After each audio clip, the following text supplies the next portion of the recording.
I am Jadon Se, Golden Dragon of the Third Arc of Consciousness, and this is a message from the dragon. Dear ones, this message is about truth.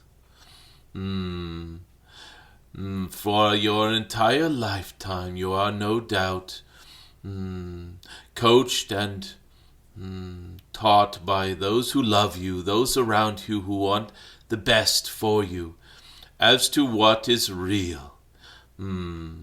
This is such a loaded word, dear ones. What is real? What is reality?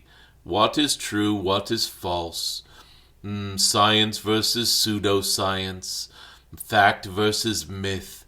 There is a great and growing divide, dear ones, between those who believe they have a firm grasp on what they consider to be the truth, and those who are, let us say, more multidimensional than this, more willing to be co-creative and open to realities, plural, different systems of seeing things.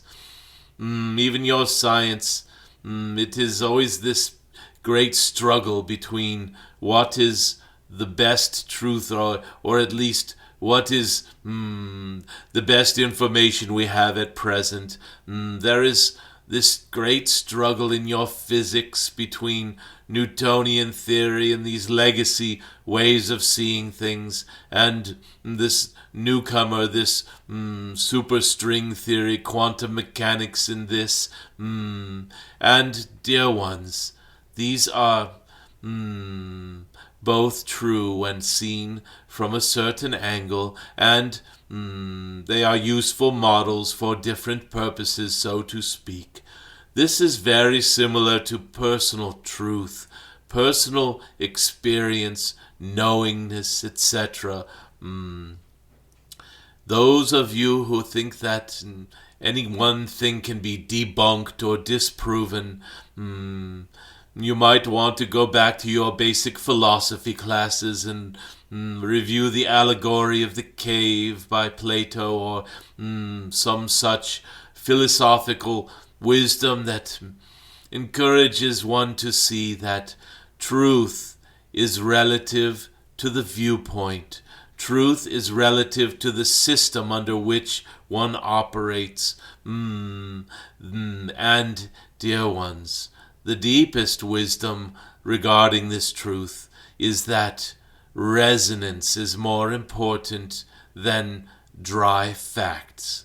If a being resonates with a reality, so to speak, a truth, a way of seeing and experiencing the world around and the story that they are in, then it becomes for them, even if just for a short time, their truth. If someone is open to the ideas of another can influence them into seeing things from a different way. There is a beautiful old aphorism from your Hindu culture.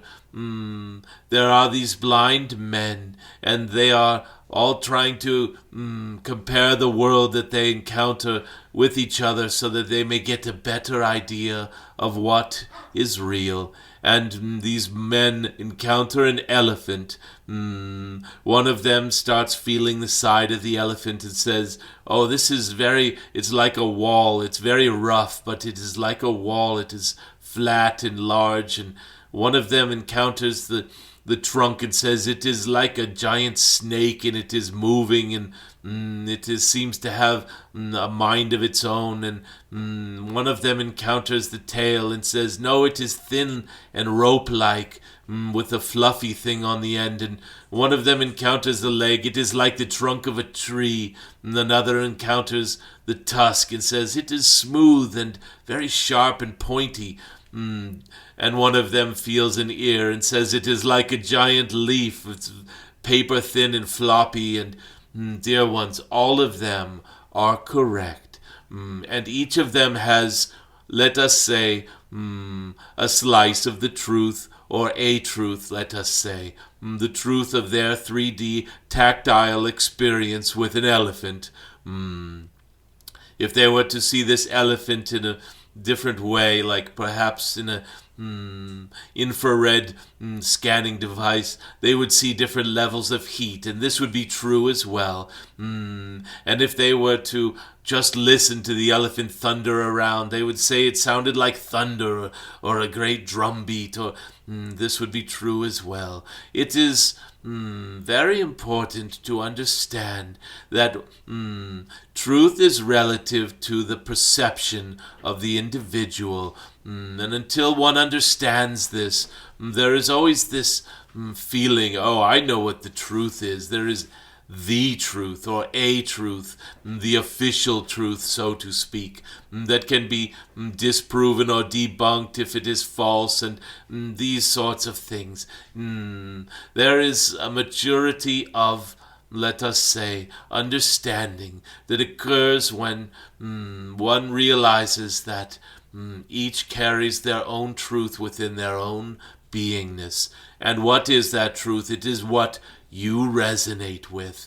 Any being can see something and see and experience even the same spectacle, say a plane crash, and if you interview 300 witnesses of this plane crash, you will get some stories that resonate with the others and corroborate, so to speak, with the others. There will be much overlap and corroboration. We will just say, yes, I confirm that I saw this and this and that. This is beautiful, dear ones, and it also means that each person had a similar viewpoint, perspective, similar sensory organs, let us say, and a similar way of interpreting events. A person who didn't even know what an aircraft was might report it as a giant bird that fell out of the sky, or a metallic piece of artwork, or who knows what, and they would be correct as well. They would just be interpreting it through the lens of their experience. This is not to say that when one is being deceptive, there is no such thing as falsehood. There is deception and spin, so to speak, are very prevalent in your politics, in your world right now.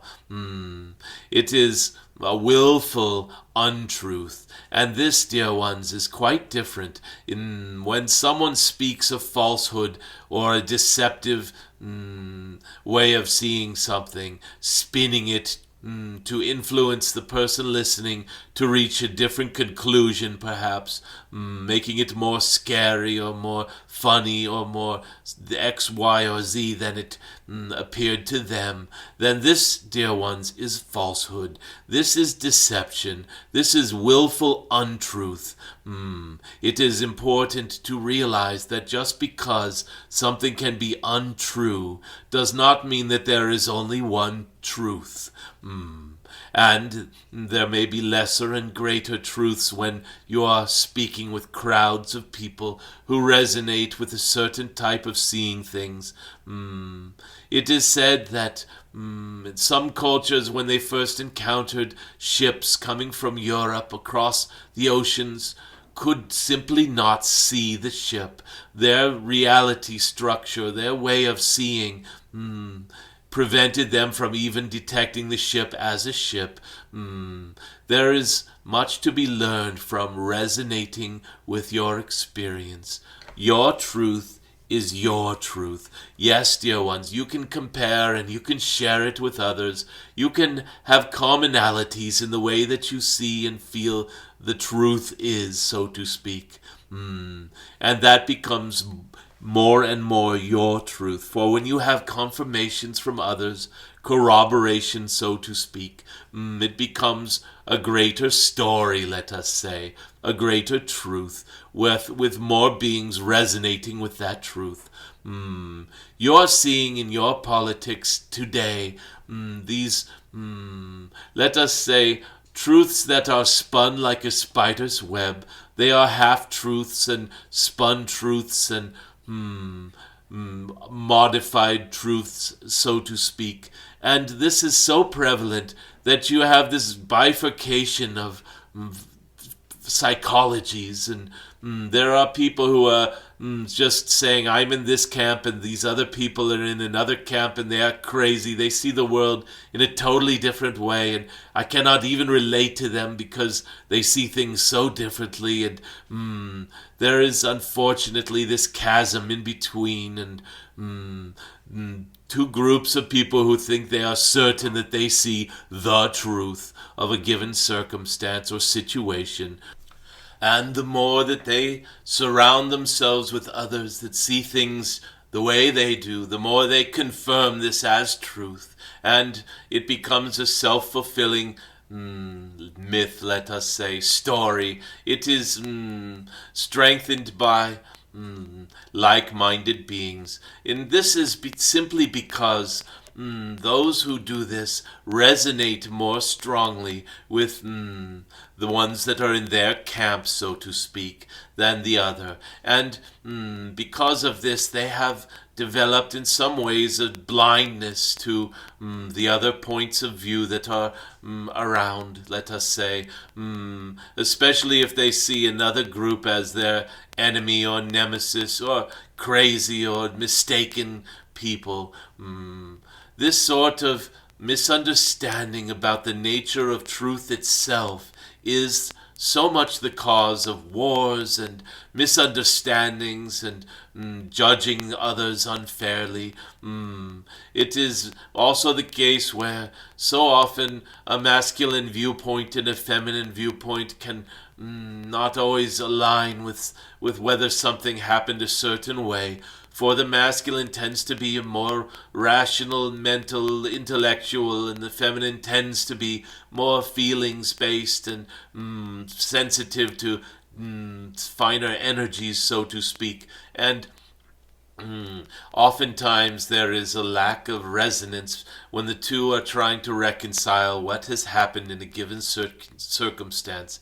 But in the most beautiful relationships between male and female, they are like the blind men finding the elephant. They see different aspects of a truth, of a greater reality, let us say. And when beings can resonate with each other, or at least gain from the other's descriptions and experience and understandings, they have an opportunity to expand their own awareness, to embrace a greater truth. And so in this time where politics are so divided, there is a great opportunity for those who learn how to listen to both camps, so to speak, to find a greater understanding of what's happening behind the scenes. And this is especially true when there is a third party who is playing both of these camps against each other, a third party that may have polluted and corrupted the politics of the day and loves to pit the two camps against each other so that the camps no longer turn and see this third party. They can operate in the shadows, and these types of manipulations of truth, so-called truths, can be very destructive and divisive. And this is the time that is thankfully ending on this your world. It may not seem like it, but there is a new light entering the world that is shining on the third party, the third group that has been deceiving everyone, acting like they are playing both sides of the fence, so to speak, so that they can embed themselves into both camps and stir up foment and all of this. And this new light upon your world is a new form of awareness that is creating an opportunity for more and more beings on this planet to resonate with having been deceived, and even their old enemies, their old nemesis, the other political group that they so are out of touch with and do not understand or think is crazy and insane or violent or dangerous or whatever. Those on the other side are also seeing at this time that perhaps they can see more now, and that is a third group and maybe even fourth and fifth group, different strata of, let us say, agendas playing these two groups against one another. And this is only to say that politics is highly instructive of how a truth can be perceived and reinforced by groupthink, so to speak, so that more and more those in each of those groups feel that they are right and the other group is wrong, and they have the bead on the real truth, and the others are just mistaken or paranoid or conspiracy theorists or something. It is with weaponized language so often that you see these divisions being crafted and created on purpose, dear ones. It is beautiful when beings begin to understand that truth is what resonates. Truth is your experience resonating strongly with the being of you. And those who are mature can evolve, they can expand their truth, just as the blind men and the elephant helped each other to get a fuller, better picture of what this elephant actually is. And this is enough on truth for now. It is important for those of you moving into this golden age to let go of these spin and deceptions, these certainties that you know what the truth is. Get better in touch with what resonates for you, and do not always just surround yourself with people who confirm that resonance. That is enough for now. I am Jadon Se, in love with your resonance, in love with the expansion of your ideas and thoughts on what is true.